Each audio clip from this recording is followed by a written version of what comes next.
Hello everyone, అందరికీ నమస్కారం. Welcome back to my channel కమ్మని ఇంటి వంటలు. ఈరోజు మన ఛానల్లో స్వీట్ కొబ్బరి లౌజులు చేసుకుందాం. ఇది పిల్లలకి స్నాక్గా కానీ ప్రసాదంకి కానీ పర్ఫెక్ట్గా ఉంటుంది. అలాగే ఇన్స్టెంట్గా కూడా తయారు చేసుకోవచ్చు. మరి రెసిపీ ఎలా తయారు చేసుకోవాలో చూద్దామా? కొబ్బరి లౌజులు తయారు చేసుకోవడానికి కావలసిన పదార్థాలు: 1 కప్పు కొబ్బరి తురుము, 1 కప్పు పాలు, 1 కప్పు షుగరు, కొంచెం నెయ్యి, కొద్దిగా యాలకుల పొడి. ఇప్పుడు ప్యాన్ని స్టవ్ మీద పెట్టుకొని కొంచెం నెయ్యిని యాడ్ చేసుకోవాలి. ఈ కొద్దిగా నెయ్యితోనే మన ఎంటైర్ రెసిపీని చేస్తామన్నమాట.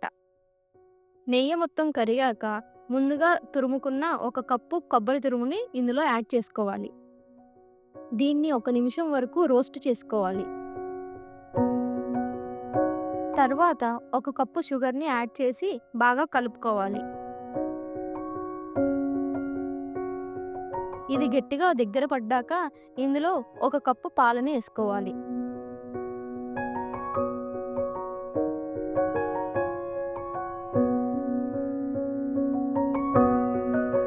ఇది చిక్కపడే అంతవరకు కలుపుకొని కొద్దిగా యాలకుల పొడి వేసుకోవాలి.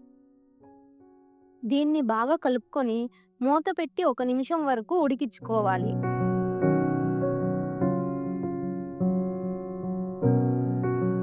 మూత తీసిన తర్వాత ఒక 2 నిమిషాల దాకా దీన్ని గట్టిపడేదాకా కలుపుకోవాలి. ఈ కన్సిస్టెన్సీ వచ్చాక గ్యాస్ ఆఫ్ చేసి గీ అప్లై చేసిన ప్లేట్లో దీన్ని బాగా స్ప్రెడ్ చేసుకోవాలి. బాగా చల్లారాక దీన్ని మనకి కావలసిన షేప్స్లో ఇలా కట్ చేసుకోవాలి. అంతే, సింపుల్ అండ్ టేస్టీ కొబ్బరి లౌజులు రెడీ. ఈ రెసిపీని మీ ఇంట్లో ట్రై చేసి ఎలా అనిపించిందో కమెంట్స్లో చెప్పండి. ఇలాంటి కమ్మని ఇంటి వంటల కోసం లైక్ చేయండి, షేర్ చేయండి, సబ్స్క్రైబ్ చేయడం మాత్రం మర్చిపోకండి. బెల్ ఐకాన్ క్లిక్ చేసి పెట్టుకుంటే మన వీడియోస్ నోటిఫికేషన్స్ మీ దాకా వచ్చేస్తాయి. Until then happy cooking.